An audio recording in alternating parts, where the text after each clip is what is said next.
Hello दोस्तों, आप सभी को प्रभु यीशु मसीह के नाम में जय मसीह की। परमेश्वर के नाम की स्तुति हो, परमेश्वर के नाम की महिमा हो। एक बार फिर से मैं आप सभी का स्वागत करती हूँ मेरे एक और नए वीडियो में। दोस्तों, आज का जो ये वीडियो है ये बहुत ही खास होने वाला है हर एक मसीही व्यक्ति के लिए जो आज यीशु मसीह पर विश्वास करते हैं। यदि आप यीशु मसीह पर विश्वास करते हैं तो आज आपके मन में भी आता होगा कि क्या यीशु मसीह ने नर्क के बारे में क्या सिखाया है, या बाइबल हमें नर्क के बारे में क्या बताती है। जब हम बाइबल पढ़ते हैं तो बहुत सारी चीज़ें ऐसी हैं जो बाइबल हमें नर्क के बारे में बताती है। तो आज इस वीडियो में मैं आपको इसी विषय में बताने वाली हूँ कि नर्क के बारे में आखिर यीशु मसीह ने हमें क्या सिखाया है, या बाइबल हमें नर्क के बारे में क्या बताती है। वीडियो को पूरा ज़रूर देखिएगा, स्किप मत करिएगा ताकि आप सारी चीज़ों को अच्छे से समझ पाएँ। तो यीशु ने कहा, यदि तेरी आँख तुझे ठोकर खिलाए तो उसे निकाल डाल। काना होकर परमेश्वर के राज्य में प्रवेश करने के लिए इससे भला है कि 2 आँख रहते हुए तू नर्क में डाला जाए, जहाँ उनका कीड़ा नहीं मरता और आग नहीं बुझती, जो कि हम देखते हैं मरकुस 9 अध्याय उसका 47 और 48 वर्स में। एक दूसरे मौके पर यीशु ने उस समय का जिक्र किया है जब वहाँ सबका न्याय करेगा। तब वह दुष्टों से कहेगा, हे श्रापित लोगों, मेरे सामने से अनंत आग में चले जाओ, जो शैतान और उसके दूतों के लिए तैयार की गई है।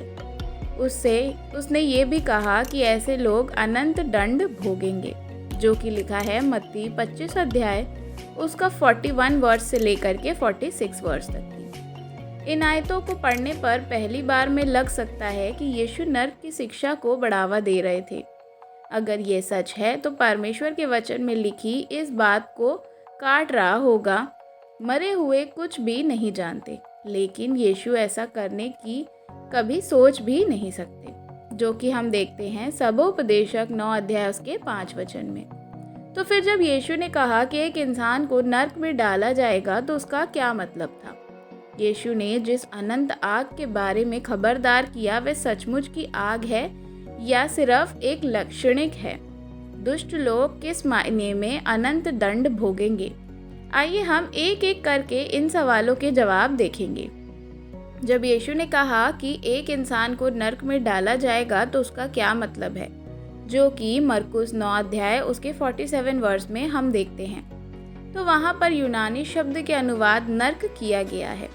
गेअन्ना इब्रानी शब्द है जो कि गेहिन्नोम से निकलता है। इसका मतलब है हिन्नोम की घाट।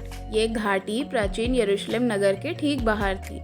इजरायली राजाओं के समय में इस घाटी में बच्चों की बलि चढ़ाई जाती थी।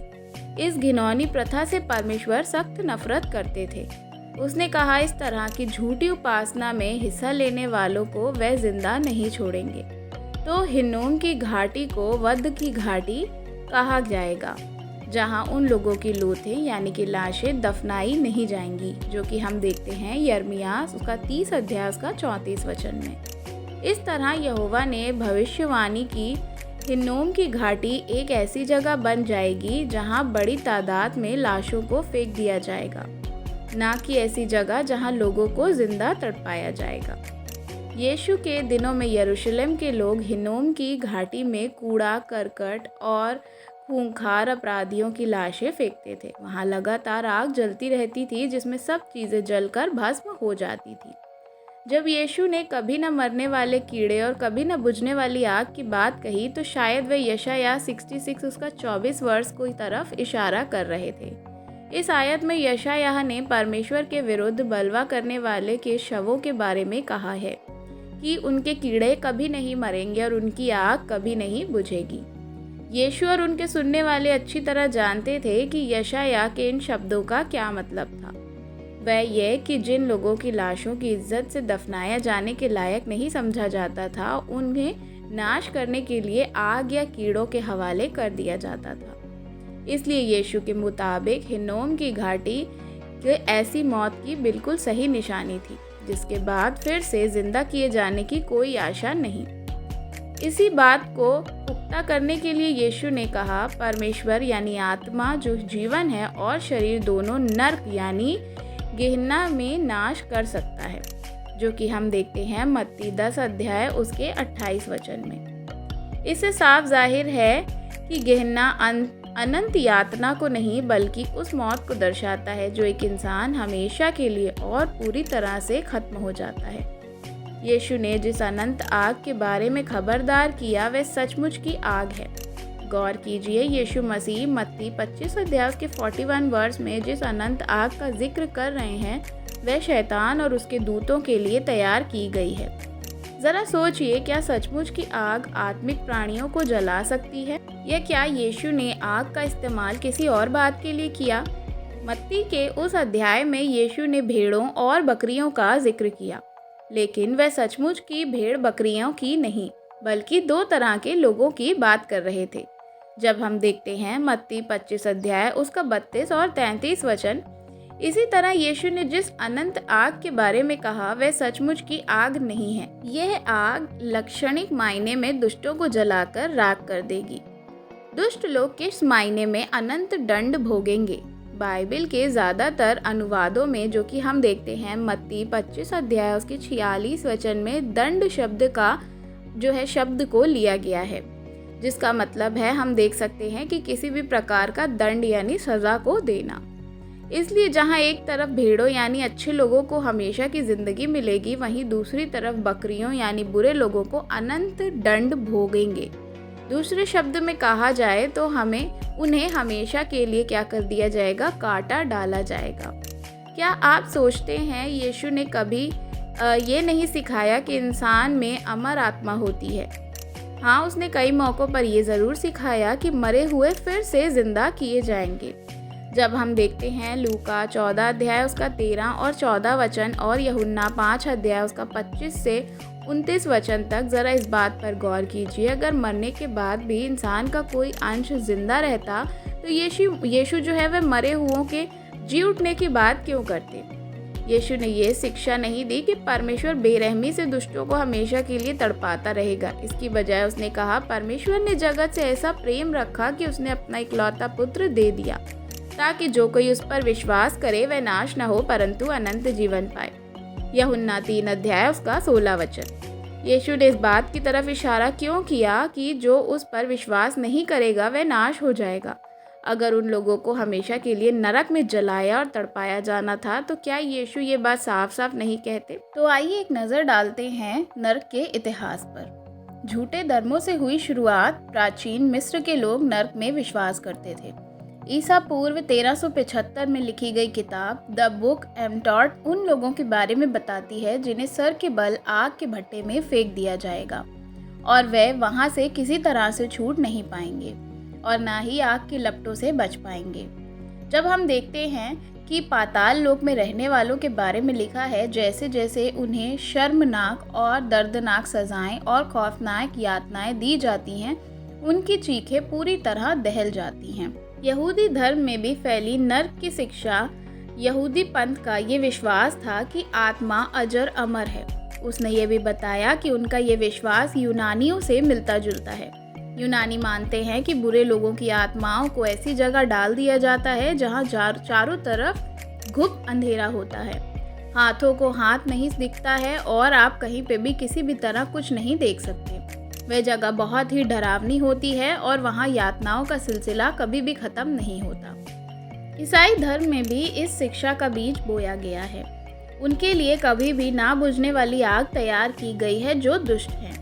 उनमें ये भी लिखा है कि कोप का फरिश्ता इजरियाल आदमी औरतों को नरक के अंधेर में डाल देता है। इस बीच में उनके शरीर आधे जल चुके होते हैं। उसके बाद भी एक आत्मिक प्राणी उन्हें दंड देना शुरू करता है। उस सदी के एक लेखक ने इस प्रकार से भी लिखा है। यूनानी भविष्यवक्तिन सिबिल का हवाला दिया है जिसने दुष्टों को ये भविष्यवाणी सुनाई थी।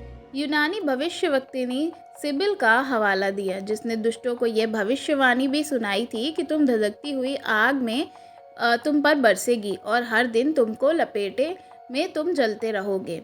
इस प्रकार से न्याय का जो हिसाब है वह सही है। जब हम देखते हैं मध्य युग में शिक्षा की आड़ में हिंसा का जायज़ हिंसा को भी ठहराया गया था, जो कि करीब 300 प्रोटेस्ट ईसाइयों को जिंदा जला दिया गया था और माना जाता है कि इस बारे में उसने कहा था, परमेश्वर वैसे ही विधर्मियों की आत्मा को नरक में हमेशा के लिए जलाएगा।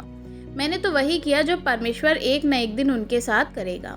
नर्क की नई परिभाषा क्या है, ये देखने में आया है कि हाल के कुछ सालों में कुछ धार्मिक संगठनों ने नर्क को एक नई परिभाषा दी है, जो कि हम देख सकते हैं नर्क अनंत यातना की जगह नहीं, बल्कि इसका मतलब है हमेशा के लिए कुछ राह को चुनना जो परमेश्वर की मर्जी के बिल्कुल खिलाफ है। और ऐसा करने पर एक इंसान का ऐसा ही अंजाम होता है, उसके बावजूद हमेशा के लिए वह मिटा दिया जाता है। आग की झील क्या है? बहुत सारे लोगों के जीवन में ये सवाल को आता है कि आखिर आग की झील किस प्रकार से है। प्रकाशित वाक्य 20 अध्याय के 10 वचन बताता है कि शैतान को आग की झील में डाल दिया जाएगा, जहां उसे दिन रात युगान युग तड़पाया जाएगा। और अगर शैतान को हमेशा के लिए तड़पाया जाना है तो परमेश्वर को उसे जिंदा रखना होगा। लेकिन बाइबल कहती है कि यीशु शैतान को नाश कर देगा। जब हम देखते हैं इब्रानियों 2 अध्याय के 14 वचन में, तो जाहिर है कि आग की झील कोई सचमुच की जगह है, बल्कि दूसरी मृत्यु भी है। और दूसरी मृत्यु क्या है? प्रकाशित वाक्य 21 अध्याय के 8 वचन। दरअसल बाइबल 2 तरह की मृत्यु के बारे में बताती है। पहली, जो आदम के पाप की वजह से इंसान के जीवन में आई, ऐसी मृत्यु मरने वाले को दोबारा जिंदा एक बार भी किया जा सकता है। लेकिन पहला कुरिन्थियों 15 अध्याय उसका 21 और 22 वचन, मगर दूसरी मृत्यु पाने वाले को दोबारा जिंदा नहीं किया जा सकता, क्योंकि बाइबल कहती है कि जिन्हें आग की झील में डाला जाएगा उन्हें वहां से कभी नहीं निकाला जाएगा। तो फिर आग की झील में डाले जाने वाले लोग किस मायने में हमेशा तक तड़पाए जाएंगे? कभी किसी को तड़पाने का मतलब होता है उस पर रोक लगाना या एक जगह पर ही उसको ताड़नाएं देना। एक बार जब यीशु का सामना कुछ पिशाचनों से हुआ था, तो उसने कहा था, तू क्या हमें समय से पहले यातना देने आया है, अर्थात गड्ढे में कैद करने या रोक लगाने आया है। जब हम देखते हैं मत्ती 8 अध्याय उसका 29 वचन। इसलिए ये कहा जा सकता है कि जिन लोगों को आग की झील में डाला जाएगा वे पूरी तरह से नाश हो जाएंगे। इस तरह से उन पर रोक लगा दी जाएगी, यानी इसके बाद उनके पास कोई भी तरह का मौका नहीं होगा जिसकी वजह से क्या है, वे अपने जीवन को बदल सके या दोबारा पश्चाताप कर सके। तो मेरे प्रिय भाई और बहनों, अभी भी आपके पास समय है, मौका है, अपने जीवन को बदलिए। और आज भी अंगीकार अगर आप कर रहे हैं, आप इस पृथ्वी पे जीवित हैं, तो आपके पास अभी भी समय है। यदि आप एक बार आग की झील में डाल दिए गए तो आप उसके बाद कुछ भी नहीं कर पाएंगे। आशा करती हूँ वीडियो आपको पसंद आई होगी। वीडियो को मसीही भाई बहनों के साथ शेयर करना बिल्कुल भी मत भूलिए, ताकि वे भी जान सके कि नर्क के बारे में यीशु ने हमें क्या सिखाया है और आग की क्या झील है। तो अगर आप नए हैं हमारे चैनल पे, तो चैनल को सब्सक्राइब करना बिल्कुल भी मत भूलिएगा। कमेंट में आप हमें अपनी राय बता सकते हैं। God bless you. जय मसीह।